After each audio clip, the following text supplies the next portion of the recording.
এবার সুলতানি শাসন বা দিল্লির সুলতানি শাসন। এই সুলতানি শাসনের সময়কাল 1206 খ্রিস্টাব্দ থেকে 1526 খ্রিস্টাব্দ পর্যন্ত। এখানে 5টা বংশ আসে: গোলাম বংশ, খলজি বংশ, তুগলক বংশ, সৈয়দ বংশ আর লোদি বংশ। গোলাম, খলজি, তুগলক, সৈয়দ আর লোদি।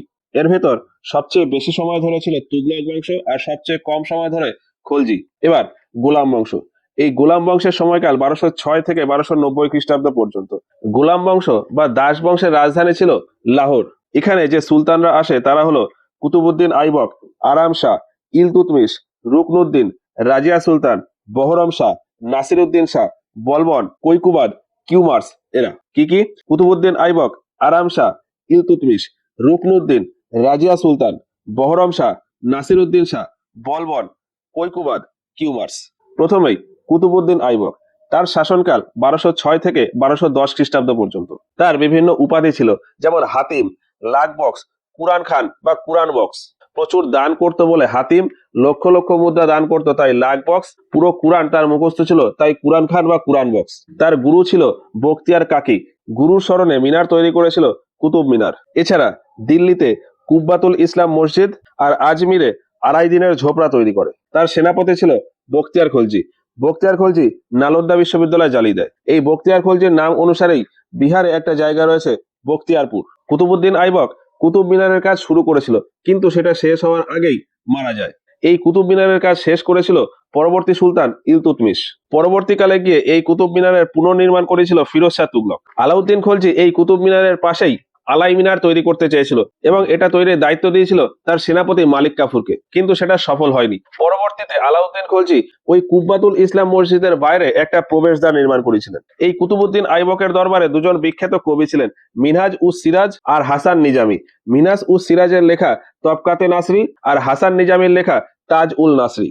নিয়ম মতো এই সময় সুলতানদের খিলাত করাতে হতো রাজা হওয়ার জন্য, কিন্তু কুতুবুদ্দিন আইবক এই খিলাত করাননি। এই জন্য তাকে এই গোলাম বংশের প্রকৃত প্রতিষ্ঠাতা বলা হয় না। কুতুবুদ্দিন আইবক পোলো খেলতে খুব ভালোবাসতেন। এই পোলো খেলতে গিয়েই 1290 খ্রিস্টাব্দে ঘোড়া থেকে পড়ে মারা যান। কুতুবুদ্দিন আইবকের পরে সিংহাসনে বসে তার ছেলে আরাম শাহ। তিনি 1210 থেকে 1211 এই 1 বছর ধরে সিংহাসনে ছিলেন। ইলতুৎমিশ আরাম শাহকে সরিয়ে দিয়ে দিল্লির এই সুলতানি শাসনে বসে। রাজা হওয়ার আগে ইলতুৎমিশ উত্তরপ্রদেশের বাদাউনের একজন সুবেদার ছিল। ইলতুৎমিশ শাসক হয়েই প্রথমে খিলাত করিয়েছিলেন, এই জন্য গোলাম বংশের প্রকৃত প্রতিষ্ঠাতা বলা হয় ইলতুৎমিশকে। আর এর পরেই ইলতুৎমিশ উপাধি নিয়েছিলেন সুলতান। এর আগে গোলাম বংশের রাজধানী রাখা হয়েছিল লাহোর। ইলতুৎমিশ এই রাজধানী চেঞ্জ করে দিল্লি করে নেয়। তিনি দুটি মুদ্রার প্রচলন করেছিলেন, জিত্তল আর টাকা। জিত্তল হলো তামার মুদ্রা, টাকা হলো রূপোর মুদ্রা। ইলতুৎমিশের শাসনকাল 1212 থেকে 1236 খ্রিস্টাব্দ পর্যন্ত। এর ভেতর 1216 খ্রিস্টাব্দে তৃতীয়বারের জন্য তরাইনের যুদ্ধ হয়। এর আগে তরাইনের প্রথম যুদ্ধ 1191, পৃথ্বীরাজ চৌহান আর মোহাম্মদ গনির ভেতর। তরাইনের দ্বিতীয় যুদ্ধ 1192, আবারও মোহাম্মদ গনি আর পৃথ্বীরাজ চৌহানের ভেতর। আর এখন 1216 খ্রিস্টাব্দে তরাইনের তৃতীয় যুদ্ধ ইলতুৎমিশ আর ইয়ালদোজের ভেতর। ওই যে মোহাম্মদ গনি ভারত আক্রমণ করেছিল, মোহাম্মদ গনির সাথে 3জন দাস ছিল, কুতুবুদ্দিন আইবক, ইয়ালদোজ আর কুবাজা। এর ভেতর কুতুবুদ্দিন আইবককে ভারতের শাসনভার দেওয়া হয়, কুবাজাকে মুলতান এরিয়ার শাসনভার দেওয়া হয়, আর ইয়ালদোজকে কোনো শাসনভার না দেওয়ায় ইয়ালদোজ 1216 খ্রিস্টাব্দে ইলতুৎমিশের সময় ভারত আক্রমণ করে। আর তখনই ইলতুৎমিশের সাথে তার যুদ্ধ হয় তরাইনের তৃতীয় যুদ্ধ। এরপর 1221 খ্রিস্টাব্দে তিব্বত এরিয়াতে আক্রমণ হয়েছিল চেঙ্গিস খানের। তখন ওই তিব্বত এরিয়াতে রাজা ছিল জিয়াউদ্দিন মাংবার্নি। এরপর ইলতুৎমিশ ভারতে মকবরা তৈরির প্রথা চালু করে। এছাড়া গুপ্ত বা কুষাণ সাম্রাজ্যের সময় যে সামন্ত প্রথা ছিল, ওই রকম একটা প্রথা এই দিল্লির সুলতানি শাসনের সময় চালু করে এবং তার নাম দেয় ইকতা প্রথা। এই প্রথায় কর্মচারীদের বেতনের পরিবর্তে জমি দেওয়া হতো এবং ওই জমিটাকেই বলা হতো ইকতা। আর যে ওই জমি পেত তাকে বলা হতো ইকতাদার বা মুক্তিস। এছাড়া ইলতুৎমিশ 40 জন মন্ত্রীর একটা গ্রুপ তৈরি করে, যাকে বলা হতো 40 দল বা চহলগানি। ইলতুৎমিশের মৃত্যুর পর সুলতান হয় রুকনুদ্দিন। রুকনুদ্দিন তেমন যোগ্য শাসক ছিল না, ফলে রাজিয়া অন্য একটি পদ্ধতি অবলম্বন করে রুকনুদ্দিনকে সরিয়ে দেয় এবং নিজে ওই সিংহাসনে বসে। আর এই জন্য রাজিয়া সুলতানকে দিল্লির সুলতানি শাসনে প্রথম মহিলা শাসক বলা হয়। এবার রাজিয়া সুলতানের সাথে দুজনের সম্পর্ক ছিল বলে ধরা হয়। ইনিশিয়ালি মালিক ইয়াকুতের সাথে রাজিয়া সুলতানের একটা সম্পর্ক ছিল, কিন্তু পরবর্তীতে পাঞ্জাবের ভাটিন্ডা এরিয়াতে একজন ইকতাদার মালিক আলতুনিয়া, তার সাথে রাজিয়া সুলতানের বিবাহ হয়। 1240 খ্রিস্টাব্দে আলতুনিয়া আর রাজিয়া সুলতান দিল্লির উদ্দেশ্যে ফেরার সময় এক ডাকাত দলের আক্রমণে দুজনেই মারা যায়। এরপর চল্লিশা দল ওই মালিক ইয়াকুতকে হত্যা করে দেয় এবং নিয়ম মতো এরপরে সিংহাসনে বসে বহরম শাহ 1240 থেকে 1242। এই সময় চল্লিশা দল চক্রান্ত করে বহরম শাহকে সিংহাসন থেকে সরিয়ে দেয় এবং নিজেদের পছন্দ মতন একজন ব্যক্তি আলাউদ্দিন মাসুদ তাকে এই সিংহাসনে বসায়। আলাউদ্দিন মাসুদের শাসনকাল 1242 থেকে 1246। এরপর এই 1246 খ্রিস্টাব্দে চল্লিশা দল আবারও আলাউদ্দিন মাসুদকে সরিয়ে দিয়ে নিজেদের পছন্দ মতন একজন ব্যক্তি নাসিরউদ্দিন মোহাম্মদকে সিংহাসনে বসায়। তো রাজিয়া সুলতানের পরে সিংহাসনে বসে বহরম শাহ, আলাউদ্দিন মাসুদ, নাসিরউদ্দিন শাহ। এই নাসিরউদ্দিন মোহাম্মদ শাহ এই চল্লিশা দলে বলবনকে ঢুকিয়ে দেয়।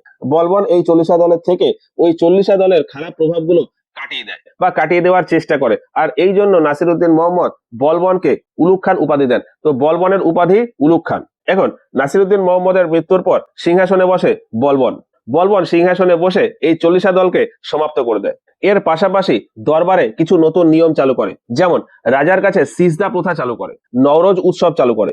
আইন কানুন ঠিকঠাক মতো পালন হচ্ছে কিনা সেটা দেখাশোনা করার জন্য নতুন একটা ডিপার্টমেন্ট খোলে দিওয়ানে আরিজ বা দিওয়ানে আর্জ। তো বলবন চল্লিশা দল সমাপ্ত করে দেয়, সিজদা প্রথা চালু করে, নওরোজ উৎসব চালু করে, দিওয়ানে আর্জ খোলে। ধীরে ধীরে বলবন নিজেকে ঈশ্বরের প্রতিনিধি বলে ঘোষণা করতে থাকে। এর আগে ইলতুৎমিশ ভারতে মকবরা তৈরির প্রথা চালু করেছিল। বলবন ক্ষমতায় এসে শুদ্ধ ইসলামিক পদ্ধতিতে মকবরা তৈরির কাজ চালু করে। বলবন তার শাসন মজবুত রাখার জন্য রক্ত ও লৌহ নীতি প্রয়োগ করেছিল। বলবনের দুজন ছেলে ছিল, মেহমুদ আর বুগরা খান। ভারতের উত্তর পশ্চিম দিকে মুলতান এরিয়াতে গভর্নর হিসেবে ছিল মেহমুদ, আর ভারতের পূর্ব দিকে বাংলার এরিয়াতে গভর্নর হিসেবে ছিল বুগরা খান। এই বুগরা খানের ছেলে হলো কৈকুবাদ। বলবনের সময় ভারতের উত্তর পশ্চিম দিকে বেশ অনেকবার মঙ্গল আক্রমণ হয়েছিল। এইরকম একটা মঙ্গল আক্রমণে বলবনের ছেলে মেহমুদ মারা যায়। 1287 খ্রিস্টাব্দে বলবন যখন মারা যায় তখন বাংলার এরিয়া থেকে বুগরা খান তার ছেলে কৈকুবাদকে দিল্লির সিংহাসনে বসার জন্য পাঠায়। সেই হিসাবে 1287 খ্রিস্টাব্দে দিল্লির এই সুলতানি সাম্রাজ্যের সিংহাসনে বসে কৈকুবাদ। তার শাসনকাল 1287 থেকে 1290। এই কৈকুবাদের ছেলে ছিল কিউমার্স। কিউমার্সের আত্মরক্ষার জন্য একজন সেনা রাখা হয়েছিল মালিক ফিরোজ। মালিক ফিরোজ ওই কিউমার্স আর কৈকুবাদ দুজনকেই হত্যা করে দিয়ে এই দিল্লিতে নতুন একটা বংশের প্রতিষ্ঠা করে খলজি বংশ। আর এই মালিক ফিরোজেরই আর এক নাম হলো জালালউদ্দিন খলজি। এই খলজি বংশের প্রতিষ্ঠা হয় 1290 খ্রিস্টাব্দে। খলজি বংশের শাসনকাল 1290 থেকে 1320 খ্রিস্টাব্দ পর্যন্ত। এর সুলতানরা হলো জালালউদ্দিন ফিরোজ খলজি, আলাউদ্দিন খলজি, কুতুবউদ্দিন মুবারক খলজি। তিনজন, জালালউদ্দিন ফিরোজ খলজি, আলাউদ্দিন খলজি আর কুতুবউদ্দিন মুবারক খলজি। এটাকে খলজি বংশ বা ঘলজি বংশ বলা হয়। তো প্রথম সুলতান জালালউদ্দিন ফিরোজ খলজি, ইনি আফগানিস্তানের একটা ট্রাইব বা উপজাতি থেকে বিলং করতেন। জালালউদ্দিনের সুলতান হিসাবে শাসনকাল 1290 থেকে 1296। তিনি খুব দয়ালু স্বভাবের একজন রাজা ছিলেন। বলা হয় তার ভাইপো ছিল আলী গুরসাপ, যার আরেক নাম আলাউদ্দিন খলজি। জালালউদ্দিন খলজি এই আলাউদ্দিন খলজিকে দক্ষিণ ভারত জেতার জন্য পাঠিয়েছিল।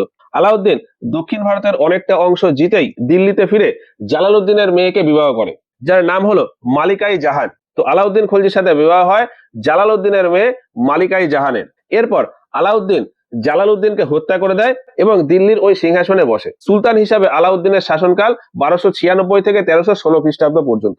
ছোটবেলায় তার নাম ছিল আলী গুরসাপ। আলাউদ্দিন পুরোপুরি দক্ষিণ ভারত জয় করতে চেয়েছিল, কারণ তিনি জানতেন যে দক্ষিণ ভারত আমার নিয়ন্ত্রণে থাকলে বিদেশের সাথে ব্যবসা বাণিজ্য করা যাবে সমুদ্র পথে। এখন সুলতান হওয়ার পর তিনি দুটো স্থাপত্যের নির্মাণ করেছিলেন, আলাই দরওয়াজা আর আলাই মিনার। তিনি নিজের একটা ধর্ম প্রচলন করতে চেয়েছিলেন এবং তিনি ঘোষণা করেছিলেন যে আমি সমস্ত ধার্মিক নিয়ম থেকে মুক্ত, ধর্মের কোনো নিয়ম আমার অর্থাৎ রাজার উপর প্রয়োগ হবে না। এরপর তিনি গুরুত্বপূর্ণ 4টি ঘোষণা করেন। প্রথমত, ইকতাদারদের যে জমি দান করা হয়েছিল সেই জমি রাজাকে আবার ফিরিয়ে দিতে হবে, অর্থাৎ ইকতাদারি ব্যবস্থা তিনি শেষ করে দেন। ফলে যারা ইকতাদার রয়েছে তাদের ওই ইকতার পরিবর্তে রাজা অর্থাৎ আলাউদ্দিন খলজি কিছু পরিমাণ অর্থ দিয়ে দেবেন। এছাড়া তার দরবারের সমস্ত কর্মচারীদের ক্ষেত্রে বার্ষিক নগদ বেতনের ব্যবস্থা চালু করেন। তার সেনাবাহিনীতে যে অশ্বারোহী সেনা ছিল তাদেরকে বছরে 238 টাকা বেতন দেওয়া হতো। তো 4টে ঘোষণার ভেতর প্রথমটা হলো ইকতাদারি ব্যবস্থাকে সমাপ্ত করে দিয়ে আবার বেতনের ব্যবস্থা করা বার্ষিক উপায়।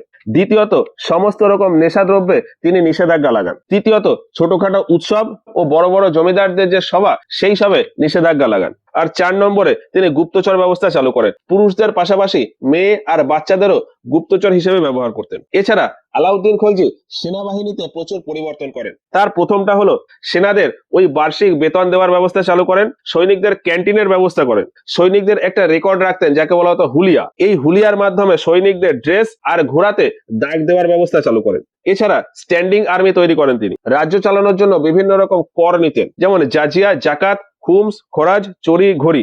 জাজিয়া, জাকাত, খুমস, খরাজ, চড়ি, ঘড়ি। জাজিয়া কর ছিল সুরক্ষা কর। জাকাত শুধুমাত্র মুসলিমরা দিত, সৈনিকরা দিত খুমস। মুসলিমদের একটা ভূমি কর ছিল খরাজ, পশুপালন করার জন্য চড়ি, আর ঘর নির্মাণ করার জন্য ঘড়ি।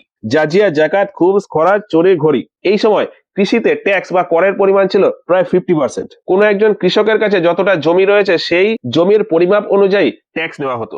এছাড়া শাসনভার ঠিকঠাক ভাবে চালানোর জন্য বিভিন্ন রকম বিভাগ খোলে নতুন, যেমন দিওয়ানে আর্জ, দিওয়ানে ইনসা, দিওয়ানে ওয়াজারাত আর দিওয়ানে রিয়াসাত। দিওয়ানে আর্জ, দিওয়ানে ইনসা, দিওয়ানে ওয়াজারাত আর দিওয়ানে রিয়াসাত। এর ভেতর দিওয়ানে আর্জ ছিল সেনা বিভাগ।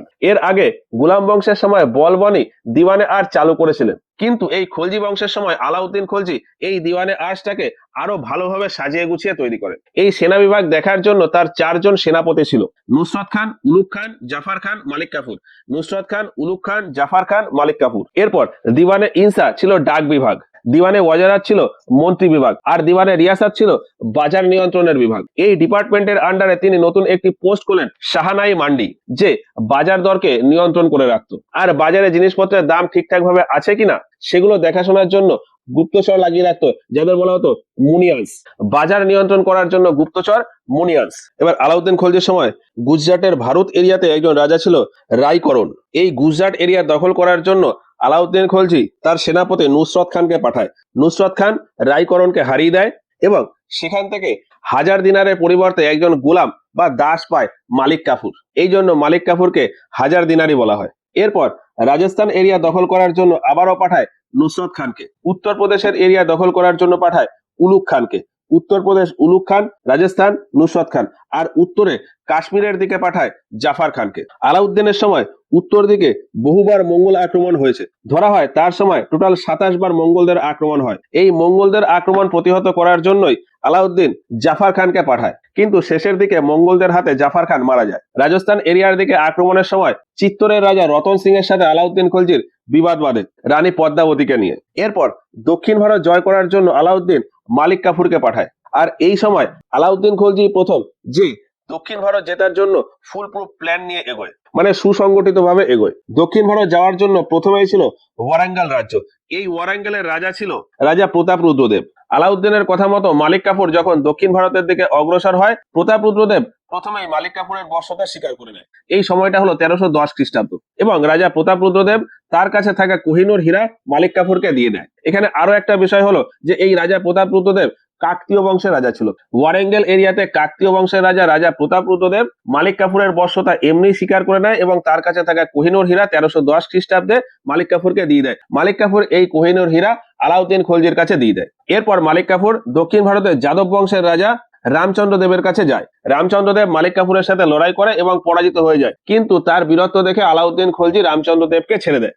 এরপর মালিক কাফুর দ্বার সমুদ্র জিততে চেয়েছিল, কিন্তু সেটা অনেক দক্ষিণে থাকায় জিততে পারেনি। অন্যদিকে পান্ডব বা মাদুরাই রাজ্য জিতে গিয়েছিল। এই পান্ডব বা মাদুরাই জেতার পর আলাউদ্দিন খলজি মালিক কাফুরকে উপাধি দিয়েছিল মালিক নায়াব। এবার যেমনটা প্রথমেই বললাম যে আলাউদ্দিন খলজির স্ত্রী ছিল মালিকাই জাহান, এছাড়াও তার আরো 3 জন স্ত্রী ছিল। এই সময় গুজরাট এরিয়াতে একজন সুবেদার ছিল আলাপ খান, তার বোন ছিল মাহারু। এছাড়া গুজরাটের ভারত এরিয়াতে ওই যে রাজা ছিল রায়করণ, রায়করণের স্ত্রী ছিল কমলা দেবী। আলাউদ্দিন খলজি গুজরাট এরিয়া থেকে এই দুজনকেই বিয়ে করে, মাহারু আর কমলা দেবী। এরপর দক্ষিণ ভারতে ওই যাদব বংশের রাজা রামচন্দ্র দেব, রামচন্দ্র দেবের মেয়ে ছিল জোত্তপলি। আলাউদ্দিন খলজি জোত্তপলিকেও বিবাহ করে। তো ওই 4 জন স্ত্রীর নাম হলো মালিকাই জাহান, মাহারু, কমলা দেবী আর জোত্তপলি। এছাড়া আলাউদ্দিন খলজি স্ট্যান্ডিং আর্মি তৈরি করেছিল আর দণ্ড দেওয়ার জন্য একটা নির্দিষ্ট জায়গা তৈরি করেছিল, চোর মিনার, যেখানে অপরাধীদের মাথা কেটে ঝুলিয়ে রাখা হতো প্রকাশ্যে। এরপর 1316 খ্রিস্টাব্দে গিয়ে আলাউদ্দিন খলজি মারা যায়। তিনি মারা যাওয়ার পর সিংহাসনে তার এক ছেলে শিয়াবুদ্দিনকে বসানো হয়। এখন শিয়াবুদ্দিনের বয়স তখন 6-7 বছর, ফলে শিয়াবুদ্দিনকে সিংহাসনে রেখে পিছন থেকে রাজত্ব করতেন মালিক কাফুর। যদিও তখন আলাউদ্দিন খলজির আরো একটি ছেলে ছিল কুতুবউদ্দিন মুবারক খলজি, যিনি রাজা হওয়ার জন্য যোগ্য, কিন্তু মালিক কাফুর কুতুবউদ্দিন মুবারক খলজিকে জেলে বন্দি করে দেয় এবং ছোট ওই ছেলে শিহাবুদ্দিনকে সিংহাসনে রেখে পিছন থেকে রাজত্ব চালায়। যদিও অল্প কিছুদিনের ভেতরে আলাউদ্দিন খলজির যে সমস্ত বিশ্বস্ত ব্যক্তিরা ছিল তারা মালিক কাফুরকে সরিয়ে দিয়ে কুতুবউদ্দিন মুবারক খলজিকে রাজা হিসাবে সিংহাসনে বসায়। এই কুতুবউদ্দিন মুবারক খলজির শাসনকাল 1316 থেকে 1320 খ্রিস্টাব্দ পর্যন্ত। তিনি একটু মেয়েলি স্বভাবের একজন ব্যক্তি ছিলেন। তার দরবারে একজন সেনাপতি ছিল গাজী মালিক। গাজী মালিক ওই দরবারের একজন ব্যক্তি খুসুর খানকে উস্কে দেয় সে যাতে কুতুবউদ্দিন মুবারক খলজিকে গিয়ে হত্যা করে দেয়। আর এই উস্কানিতে খুসুর খান কুতুবউদ্দিন খলজিকে শেষ করে দেয়। এখন খুসুর খান যেহেতু রাজাকে মেরে দিয়েছে, এই জন্য সেনাপতি হিসেবে গাজী মালিক খুসুর খানকে হত্যা করে দেয় এবং নিজে ওই সিংহাসনে বসে। সিংহাসনে বসে খলজি বংশের জায়গায় নিজের বংশের স্থাপনা করে তুগলক বংশ। গাজী মালিকের আরেক নাম হলো গিয়াসউদ্দিন তুগলক। আর এই হিসাবে 1320 খ্রিস্টাব্দে দিল্লিতে তুগলক বংশের প্রতিষ্ঠা হয়। এই বংশের শাসনকাল 1320 থেকে 1414 খ্রিস্টাব্দ পর্যন্ত। এখানে যে রাজা বা সুলতানরা আসে তারা হলো গিয়াসউদ্দিন তুগলক, মোহাম্মদ বিন তুগলক, ফিরোজ শাহ তুগলক, নাসিরউদ্দিন মোহাম্মদ শাহ। কি কি? গিয়াসউদ্দিন তুগলক, মোহাম্মদ বিন তুগলক, ফিরোজ শাহ তুগলক, নাসিরউদ্দিন মোহাম্মদ শাহ। প্রথমে গিয়াসউদ্দিন তুগলক বা গাজী মালিক, তার শাসনকাল 1320 থেকে 1325 খ্রিস্টাব্দ পর্যন্ত। গিয়াসউদ্দিন কৃষিকাজকে ঠিকঠাক করে করার জন্য প্রচুর খাল নির্মাণ করতে চেয়েছিলেন, কিন্তু খুব বেশি দিন শাসন না থাকায় খুব বেশি খালও নির্মাণ করতে পারেননি। পরবর্তীকালে ফিরোজ শাহ তুগলক গিয়ে উত্তর ভারতে প্রচুর পরিমাণে খালের নির্মাণ করায়। এই যে গিয়াসউদ্দিন বা গাজী মালিক, তিনি 1321 খ্রিস্টাব্দে দিল্লিতে একটা ফোর্টের নির্মাণ করিয়েছিলেন, তুগলকাবাদ ফোর্ট। এরপর তার নজর ছিল বাংলা আর তেলেঙ্গানার দিকে। তেলেঙ্গানা এরিয়া জেতার জন্য পাঠিয়েছিল জুনা খানকে। এই জুনা খানেরই আরেক নাম হলো মোহাম্মদ বিন তুগলক। আর সেই সময় তেলেঙ্গানা এরিয়াতে ছিল ওয়ারাঙ্গাল সাম্রাজ্য। জুনা খান তেলেঙ্গানাতে যেতে এর পাশাপাশি তুগলক সাম্রাজ্যের এরিয়া দক্ষিণে তামিলনাড়ু আর পূর্ব দিকে উড়িষ্যা পর্যন্ত কিছুটা বিস্তৃত করে। আর ওই যে বাংলা জেতার ইচ্ছা ছিল, বাংলা জেতার জন্য গিয়াসউদ্দিন তুগলক নিজেই যায়, কিন্তু বাংলাতে গিয়ে তেমন কোনো ধন দৌলত না পাওয়ায় পুনরায় আবার দিল্লির উদ্দেশ্যে রওনা দেয়। এবার এর আগে খলজি বংশের সময় আলাউদ্দিন খলজি ইকতাদারি ব্যবস্থা শেষ করে দিলেও পরবর্তীকালে গিয়াসউদ্দিন তুগলকের সময়ে গিয়েও একজন ইকতাদার দিল্লিতে ছিল, তার নাম হলো নিজামউদ্দিন আউলিয়া। গিয়াসউদ্দিন বাংলাতে গিয়ে যখন কোনো ধন দৌলত না পায়, তখন দিল্লিতে ফেরার সময় ওই নিজামউদ্দিন আউলিয়াকে সংবাদ পাঠায় যে তার ইকতার ভেতর যত জমি বা সম্পত্তি আছে সেগুলো যেন রেডি করে রাখে, আমি গিয়ে সেগুলোর দখল নেব। নিজামউদ্দিন আউলিয়া এই সংবাদ পেয়ে তার উত্তরে জানিয়েছিল যে দিল্লি এখনো বহুদূর। এরপর গিয়াসউদ্দিন তুগলক দিল্লিতে ফেরার সময় একদিন রাত্রে যে ঘরে ছিলেন সেই ঘর চাপা পড়ে মারা যান। আর এরপর তুগলক বংশের সিংহাসনে বসে জুনা খান বা মোহাম্মদ বিন তুগলক, যদিও তার আরো একটা নাম রয়েছে উলুক খান। তো জুনা খান বা উলুক খান বা মোহাম্মদ বিন তুগলক, তার শাসনকাল 1325 থেকে 1351 খ্রিস্টাব্দ পর্যন্ত। তিনি খুব জ্ঞানী একজন ব্যক্তি ছিলেন, প্রায় 22টা মতো ভাষা জানতেন। নিজে খুবই জ্ঞানী হওয়ায় তার মন্ত্রিমণ্ডলের কারোর কথা তিনি খুব একটা মানতেন না। আর এই জন্য তার শাসনকালে বড় বড় কিছু ভুল ডিসিশন হয়ে যায়। যেমন প্রথমত তার রাজধানী চেঞ্জ করা। মোহাম্মদ বিন তুগলক তার রাজধানী দিল্লি থেকে সরিয়ে দেবগিরি বা দৌলতাবাদে করতে চেয়েছিল এবং তার জন্য রাজধানীর মানুষজনকে নিয়ে দেবগিরির উদ্দেশ্যে রওনাও দিয়েছিল, কিন্তু আলটিমেটলি গিয়ে এই রাজধানীর পরিবর্তন সফল হয়নি। এরপর তিনি তার সময় প্রচলন হওয়া মুদ্রাতেও চেঞ্জ করেছিলেন। এই সময় মুদ্রা ছিল রূপোর মুদ্রা, সেটাকে তিনি পাল্টে তামার মুদ্রা করতে চেয়েছিলেন এবং করেও ছিলেন। ফলস্বরূপ তার রাজ্যের কামাররা এই তামার মুদ্রা ডুপ্লিকেট মুদ্রা বানিয়ে দেয়, ফলে ধীরে ধীরে বাজারে জিনিসপত্রের দাম প্রচুর পরিমাণে বাড়তে থাকে এবং শেষমেশ গিয়ে একটা আর্থিক সংকট দেখা দেয় এই রাজ্যে। এরপর এই আর্থিক সংকট কাটানোর জন্য তিনি ট্যাক্সের পরিমাণ বাড়িয়ে দেন, আর এই ট্যাক্সের পরিমাণ বাড়ান গঙ্গা যমুনা দোয়াব অঞ্চলে। এবার সমস্যাটা হলো, যখন তিনি ট্যাক্সের পরিমাণ বাড়িয়েছিলেন তখন ওই দোয়াব অঞ্চলে খরা চলছিল, ফলে কৃষকদের অবস্থা খুবই দুর্বিষহ হয়ে পড়ে। এখন কৃষকদের অবস্থা ঠিক করার জন্য তিনি নতুন একটা বিভাগ খোলেন, কৃষি বিভাগ, যার নাম হলো দিওয়ানে কোহি। এবং এই ডিপার্টমেন্ট বা এই বিভাগের মাধ্যমে কৃষকদের লোন বা ধার দেওয়ার ব্যবস্থা চালু করেন, যার নাম হলো তাকভি সিস্টেম। এবার এই মোহাম্মদ বিন তুগলকের সময় বড় বড় তিনটে এরিয়া আলাদা হয়ে যায়, বাংলা, বিজয়নগর আর বাহুমনি। এর ভেতর 1336 খ্রিস্টাব্দে বিজয়নগর আলাদা হয়ে যায়, তারপর 1342 খ্রিস্টাব্দে বাংলা, তারপর 1347 বাহুমনি। 1336 খ্রিস্টাব্দে বিজয়নগর সাম্রাজ্য আলাদা করে নেয় হরিহর আর বুক্কা। 1342 বাংলার এরিয়া আলাদা করে নেয় শামসুদ্দিন ইলিয়াস খাঁ। তখন থেকেই বাংলায় সুলতানি শাসন শুরু হয়, আর এই সুলতানি শাসনের রাজধানী ছিল সোনারগাঁও বা ঢাকা। তারপর 1347 বাহুমনি সাম্রাজ্য আলাদা করে নেয় হাসান গঙ্গু। এর মাঝখানে 1333 খ্রিস্টাব্দে মরক্কো থেকে একজন দূত এসেছিলেন ইবন বতুতা। 1333 খ্রিস্টাব্দে ইবন বতুতা মরক্কো থেকে মোহাম্মদ বিন তুগলকের দরবারে এসেছিলেন এবং ইবন বতুতা ভারতে প্রায় 6 বছর ছিলেন। মোহাম্মদ বিন তুগলক ইবন বতুতাকে ডাক বিভাগের দায়িত্ব দেন এবং দিল্লির কাজী পোস্টে রেখে দেন। ইবন বতুতা ভারতে থেকে একটি বিখ্যাত পুস্তক লেখেন, রেহেলা। ইবন বতুতার লেখা রেহেলা। এরপর 1351 খ্রিস্টাব্দে গিয়ে মোহাম্মদ বিন তুগলক মারা যায় এবং তার জায়গায় সিংহাসনে বসেন ফিরোজ শাহ তুগলক। তার শাসনকাল 1351 থেকে 1388 খ্রিস্টাব্দ পর্যন্ত। তিনি তার সাম্রাজ্যে শরিয়া নিয়ম খুব কঠোরভাবে পালন করাতেন। তিনি ব্রাহ্মণদের উপর জাজিয়া কর চালু করেছিলেন, কিন্তু এর পাশাপাশি জনগণের কাছ থেকে প্রায় 24 রকমের কর মুকুব করে দিয়েছিল। প্রায় 300টারও বেশি নগর বা শহর স্থাপন করেছিলেন। 1200রও বেশি বাগিচা নির্মাণ করেছিলেন। কৃষকদের চাষের সুবিধার জন্য প্রচুর পরিমাণে খাল নির্মাণ করিয়েছিলেন। এই ফিরোজ শাহ তুগলকের দরবারে সবচেয়ে বেশি কর্মচারী বা চাকর ছিল, প্রায় 1,80,000 মতো কর্মচারী ছিল। আর এই কর্মচারীদের ম্যানেজ করার জন্য তিনি নতুন একটা বিভাগ বা ডিপার্টমেন্ট খুলেছিলেন, দিওয়ানে বন্দেগান। গরিবদের চিকিৎসার জন্য হসপিটাল বা চিকিৎসালয় খুলেছিলেন, যার নাম হলো দারুল সাফা। সমাজ কল্যাণের জন্য নতুন একটা ডিপার্টমেন্ট খুলে দিওয়ানে খিয়ারাত। সরকারি খরচে হজ যাত্রার ব্যবস্থা চালু করে। সম্রাট অশোকের লেখা 2টো স্তম্ভলিপি উত্তরপ্রদেশের মিরাট থেকে আর হরিয়ানার টোপরা থেকে এই 2টো স্তম্ভলিপি দিল্লিতে নিয়ে আসে। এর আগে পর্যন্ত কর্মচারীদের বেতন দেওয়া হতো বার্ষিক হিসাবে। ফিরোজ শাহ তুগলক এই বেতনকে মাসিক বেতনে রূপান্তরিত করে। আর সৈন্যদের ক্ষেত্রে মাসিক বেতনের পরিবর্তে ইক্তা ব্যবস্থা চালু করে, অর্থাৎ সৈন্যদের বেতনের পরিবর্তে জমি দিত।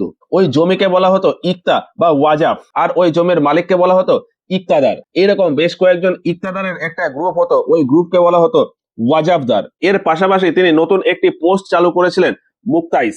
এই মুক্তাইস নিয়ম কানুন পরিচালনা করত আর কোন সৈন্যকে কত জমি অ্যালট করা হবে সেই হিসাব রাখতো। তাহলে ফিরোজ শাহ তুগলকের সময় যে যে কাজ হয় সেইগুলো হলো ব্রাহ্মণদের ওপর জাজিয়া কর আরোপ করা, এর সাথে সাথে 24 রকমের কর থেকে জনগণকে মুক্ত করে দেওয়া, 300রও বেশি শহর আর 1200রও বেশি বাগিচা স্থাপন করা, কৃষকদের সুবিধার জন্য প্রচুর পরিমাণে খাল নির্মাণ করা, তার দরবারে প্রচুর পরিমাণে কর্মচারী নিয়োগ, আর এই কর্মচারীদের মেনটেন করার জন্য নতুন একটা ডিপার্টমেন্ট খোলা, দিওয়ানে বন্দেগানি। এর পাশাপাশি সমাজ কল্যাণের জন্য ডিপার্টমেন্ট, দিওয়ানে খিয়ারাত। চিকিৎসার জন্য চিকিৎসালয় খোলা, দারুল সাফা। সরকারি খরচে হজ যাত্রার ব্যবস্থা করা। উত্তরপ্রদেশের মিরাট আর হরিয়ানার টোপরা থেকে 2টো অশোক স্তম্ভলিপি দিল্লিতে নিয়ে আসা। কর্মচারীদের মাসিক বেতন দেওয়া। সৈনিকদের ক্ষেত্রে বেতনের পরিবর্তে ইক্তা ব্যবস্থা চালু করা। জমিকে বলা হতো ইক্তা বা ওয়াজাফ, আর ইক্তাদারদের গ্রুপকে বলা হতো ওয়াজাফদার। নতুন একটা পোস্ট, মুক্তাইস, যে নিয়ম কানুন ঠিকঠাক মতো ফলো হচ্ছে কিনা সেদিকে খেয়াল রাখতো, আর সৈন্যদের কত জমি অ্যালট করতে হবে সেই বিষয়টা খেয়াল রাখতো। আর এই এত সব কাজের জন্য ফিরোজ শাহ তুগলককে দিল্লির সুলতানি শাসনের আকবর বলা হয়। এবার ফিরোজ শাহ তুগলক যখন দক্ষিণ ভারতের ওপর আক্রমণ করেছিল, তখন তেলেঙ্গানা এরিয়া থেকে একজন ব্যক্তিকে এনেছিল, খানেজাহা মাকবাল। ফিরোজ শাহ তুগলকের অনুপস্থিতিতে সিংহাসনের সমস্ত কাজ করত এই খানেজাহা মাকবাল। এবার 1388 খ্রিস্টাব্দে গিয়ে ফিরোজ শাহ তুগলকের মৃত্যু হয়। তারপরে শাসক হয় নাসিরউদ্দিন মোহাম্মদ শাহ। এই সময় ভারতে তৈমুর লংয়ের আক্রমণ হয় 1398 খ্রিস্টাব্দে, আর এই আক্রমণে ভারতের প্রায় 1 লক্ষ মতন মানুষ মারা যায়। এখন 1398 খ্রিস্টাব্দে ওই নাসিরউদ্দিন মোহাম্মদ শাহকে সরিয়ে দিয়ে তৈমুর লং তার একজন সেনাপতি খিজির খানকে দিল্লির সুবেদার হিসেবে বসিয়ে রেখে ফিরে যান। এরপর 1398 থেকে 1414 খ্রিস্টাব্দ পর্যন্ত খিজির খান সুবেদার হিসেবে দিল্লি শাসন করে। এই সময় তাকে বলা হতো রায়াতে আলা। 1414 খ্রিস্টাব্দে খিজির খানের পরে দিল্লির সিংহাসনে বসে মুবারক শাহ নিজেকে সুলতান বলে ঘোষণা করে। এখন খিজির খান ওই যে দিল্লির সিংহাসনে বসে শাসন করছিল, ওই সময় থেকে ধরা হয় যে দিল্লিতে সৈয়দ বংশের শুরু হয়ে গেছে। ফলে সৈয়দ বংশের প্রতিষ্ঠাতা খিজির খান। তবে পরবর্তী সুলতান মুবারক শাহকে এই সৈয়দ বংশের প্রকৃত প্রতিষ্ঠাতা বলা হয়। এই সৈয়দ বংশের শেষ শাসক ছিল আলাউদ্দিন আলমের সময় তার দরবারে একজন আফগান সেনাপতি ছিল বহলুল লোদিকে পাঞ্জাব এরিয়াতে ইক্তাদার হিসাবে বসানো হয়েছিল। এরপর 1451 খ্রিস্টাব্দে খোখার জাতি দিল্লির উপর আক্রমণ করে। সেই সময় বহলুল লোদি দিল্লিতে এসে ওই খোখার জাতিকে হারিয়ে দেয় এবং ওই আলাউদ্দিন আলমকে সরিয়ে দিয়ে নতুন একটা বংশের স্থাপনা করে, লোদি বংশ। ফলে লোদি বংশের স্থাপনা হয় 1451 খ্রিস্টাব্দে বহলুল লোদির দ্বারা। আর এই লোদি বংশের শাসনকাল 1451 থেকে 1526। প্রথম শাসক বহলুল লোদি, তার শাসনকাল 1451 থেকে 1489। বহলুল লোদি একটা কয়েন চালু করেছিলেন, বহলুলি কয়েন, যেটা পরবর্তীতে আকবরের সময় পর্যন্ত চলেছিল। এছাড়া তিনি জৈনপুর আক্রমণ করেছিলেন। এরপর 1489 খ্রিস্টাব্দে লোদি বংশের সিংহাসনে বসে সিকান্দার লোদি।